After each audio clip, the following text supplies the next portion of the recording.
Alors sur l'Assemblée nationale, on a vu qu'il y a eu un débat très agité aussi cette semaine sur une des dispositions phares du projet de loi sur la protection de l'enfance. Il y a des ajouts qui avaient été faits à ce projet de loi, notamment après la terrible affaire Liana.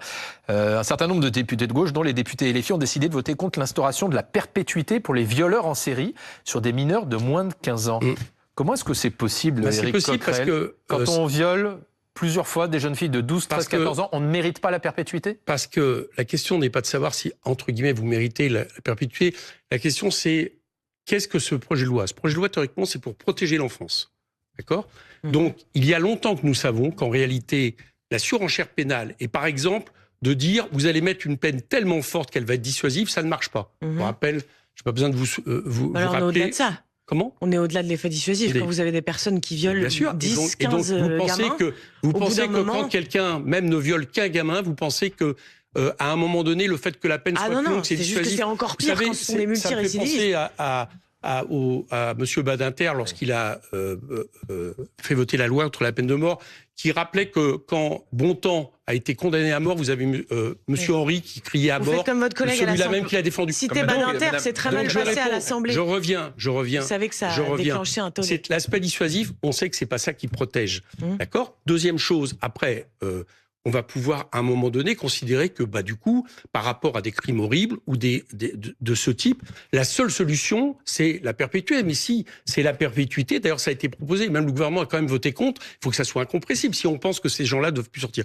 Donc la question, elle n'est pas là. La question, elle est, si on veut protéger les enfants, comment on fait pour prévenir? Comment on fait pour empêcher la récidive? Et figurez-vous, de ce point de vue-là, les associations... Attends, laissez-moi finir. On ne peut pas, d'un côté, laisser penser que avec une surenchère pénale, où on met toujours la surenchère pénale, on va faire semblant, par rapport aux Français, de régler la question. La question, elle se règle par des moyens. Non, vous comprenez le symbole, vous votez non à la perpétuité pour les violeurs d'enfants multirécidives. Mais parce que c'est une surenchère. Vous comprenez pourquoi ce vote de non, ça choque?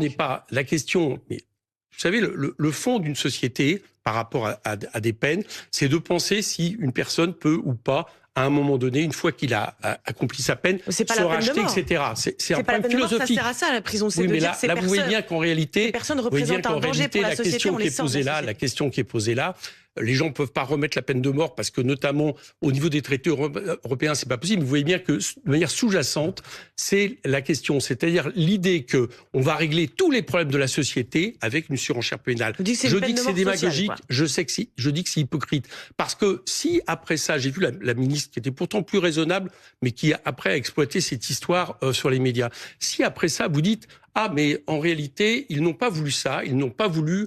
certains ont même dit que nous voulions laisser en liberté, c'était du côté du RN, Monsieur Odoul. Ce que nous proposons, c'est qu'on mette les moyens nécessaires en protection de l'enfance, au niveau de l'ASE, au niveau de la récidive. Aujourd'hui, il faudrait au moins 3 milliards d'euros. Et figurez-vous, le budget de la justice ne propose que 130 millions d'euros en plus, et en plus, c'est indiqué que ça ira surtout sur les questions de personnel de prison et le narcotrafic. Autrement dit, c'est de l'hypocrisie. Pour vous, Éric Coquerel, régler cette question. Pour vous, Éric Coquerel, les pédocriminels ne sont pas incurables, comme l'a dit Gérald Darmanin? Je pense que comme tu es quelqu'un qui viole un bébé, qui viole plusieurs bébés, on va peut-être comprendre qu'à un moment donné, je pense que la problématique est telle que s'il le fait, c'est pas le fait qu'il risquera la perpétuité qui va l'empêcher de le faire. D'accord? Voilà, c'est ça la question. Donc, oui. Mais est-ce qu'ils sont incurables? Non, je ne pense pas qu'ils soient forcément incurables. Par contre, il faudrait se donner les garanties, quand ils sortent de prison, qu'il n'y ait pas de récidive. Et ça, c'est un problème de moyens. C'est un problème de suivi de la justice. C'est un problème de suivi de psy, etc.